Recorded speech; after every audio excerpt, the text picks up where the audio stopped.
ගොවිතැන්ට යට කරන මුදල අපි ඒකට කියනවා මේ cost of production. එහෙම නැත්නම් නිෂ්පාදන වියදම. අපි sales වලින් එන ඒ කියන්නේ අපි විකුණලා එන ආදායමෙන් අපේ වියදම අඩු කරගත්තාම ඉතුරු වෙන කොටස තියෙනවනේ. ඒක තමයි ලාභය කියන්නේ. ඒ ලාභය ගන්න ඕන නම් මොකද කරන්න ඕන? අමුත් ඒක අපි මිනිස්සු වලන අනුභවයට ගත්තට ඒකෙන් ශරීරයටවත් තමන්ටවත් දැනෙන කිසිම ප්‍රයෝජනයක් නැහැ. එතකොට ගුණාත්මක භාවයෙන් හොඳ එළවලු ටිකක් වැවුවොත් පසේ ජීව ගුණය රැකගත්තොත් ප්‍රමිතිය හරි ගන්න තිබ්බොත් තමන්ට මිලේන එක වළක්වන්න බෑ. එතකොට තමන් එකම විදිහේ භෝග 100 දෙනෙක් වවනවට වඩා හොඳයි භෝග වර්ග 10ක් 100 දෙනෙක් වවනවා. ඒක හැමෝටම අවශ්‍ය වෙන මිල නියම විදිහට ලැබෙනවා. ඒ භෝගවල ගුණාත්මක පහ රැක ගන්න නම් අපි පසහරික සකස් කරගන්න ඕනේ. අන්න එතෙන් තමයි අපි දැන් මේ වෙන්න හදන කතාව. ඔයගොල්ලෝ අතින් මේ ගොවි මහත්වදී මගහැරෙන ටික. මහ පොළොවේ සුද්ධ ජීවීන් ටික හැදෙන ටික. මහ පොළොවට කාබනික කොටස් ටික එකතු වෙන්නේ නැති ටික. පොහොර යෝජනයේ වෙන ප්‍රමාදයේ වළක්වන එක. පත්‍ර මගින් මේක අවශෝෂණය කරගෙන හොඳ රස වෙනත් දින එක බැරලෝක වලින් පොර කලාපයක් ඇති කරන එක මේ පොහොර වල වලින් කරනවා. මේ පොහොර වලට ජනාධිපති සම්මානය හම්බුණා 2024. පේටන්ට් බලපත්‍රයක්. මොකක්ද පේටන්ට් බලපත්‍රයක් කියන්නේ? මේකේ තියෙන තාක්ෂණය කිසි කෙනෙකුට හොරකම් කරන්න බෑ. ඒකට ආණ්ඩුව දුන්න බලපත්‍රය මේක කාටවත් අල්ලන්න බෑ. මොකද මේකේ තියෙන තාක්ෂණය ඇයි මේ සමාජයට විතරයි. මේ පොහොර බෝතලයක් අරන් කියලා කවුරු හරි හොයලා බලලා මේකට ආදේශකයක් හැදුවොත් එහෙම යාට කෝටි ගාණක් වන්දි ගෙවන්නවා මේ සමාජය. අවුරුදු දෙකක්. එතකොට අපි එළවලු සම්පූර්ණයෙන්ම අත්හදා බැලී කරේ හාවෙලි. නූරෙලිය හාවෙලි කරේ. අපි දැන් අද එන්න පටක් උනේ මොකද මෙන්න අපි ඔයම ගැන හිතන්නේ කියන්නේ. ඩයග්‍රෑම් ගන්න කිව්වොත්. කඳපොළ සම්පූර්ණ අපි මුළු වගා භූමියකටම ඕන කරන ඒ පරීක්ෂණ ටික කරන්න අවශ්‍ය කරන ටික දීලා අපි අවශ්‍ය කරන පරීක්ෂණ ටික කරලා කඳපොළ සම්පූර්ණ අපි ඉවර කරලා ආවා. අපි ඊයේ හිටියේ අම්පාරේ. අම්පාරේ ගොවි මහත්තුරුගේ කුඹුර වලට ගිහින් ඒ වැඩ ටික ඉවර කරලා.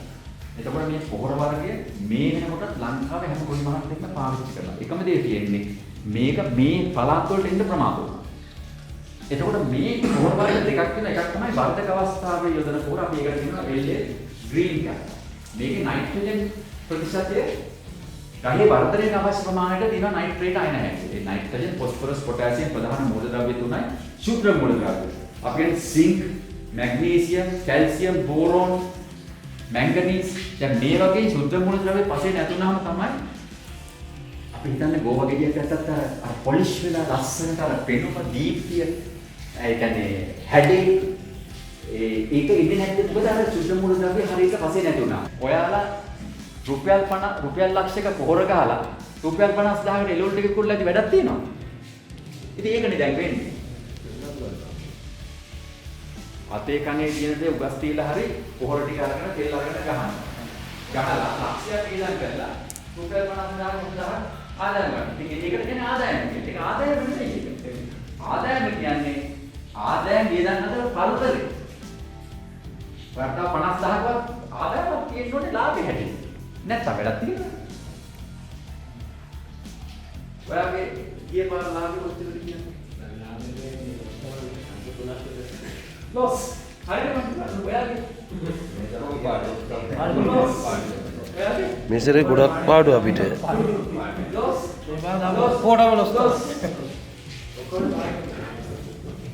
ඒකයි මම කියන්නේ. මම කියපු දේවල් වලින් යම් කිසි දෙයක් ඔලුවට ලැබුණාද කියන්නේ ඔක. ඔව්. දැනුණාද කියන්නේ ටිකක් හරි මම කියන දේවල් කරන්නේ. අපි හැමදාම දුවන්නම් ආලේ හති වෙනකල් දුවනවා කොහෙද නවතින දැන කියලා අපිට හිතා ගන්න බැහැ. අනිත් කෙනා දුවනකොට මමත් ඒ පස්සෙම දුවනවා. දැන් සමහරු ඉන්නවා ලෙඩක් නැතත් තේල් ගන්න කට්ටිය. දෙකේ එයි කියලා හිතාගෙන. ඔව්. දැන් දිවිලේ එයි. ඒකට රුපියල් 10000 කට දෙන්න කියලා බෝතලයක් ගන්න. දැන්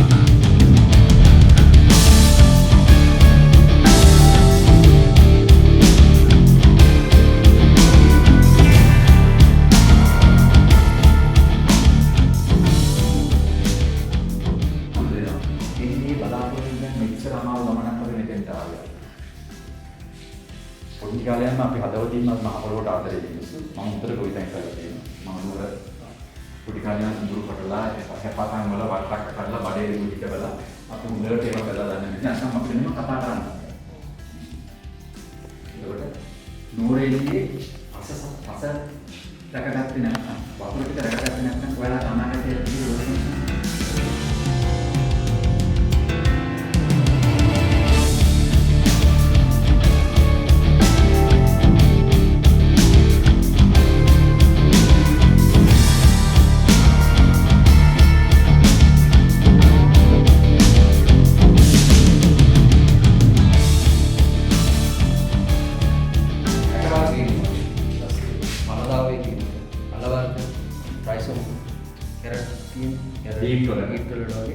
ඒකට ගහන්න මේකේ පළදාව එන කාලෙට.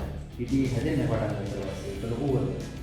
මේක ගහන්න මේ පාත්‍ර හදා ගන්න ඕනේ. දීස් උලම් ඊපස්සේ පලාවර්ග වලට ගෝව වලට මුල්ලවදී අපි මාළු මිරිස් වලට ඕනම ගෝගයක මුල්ලවදී කොළ ටික හදලා පැලේ හදා ගන්න ඕනේ.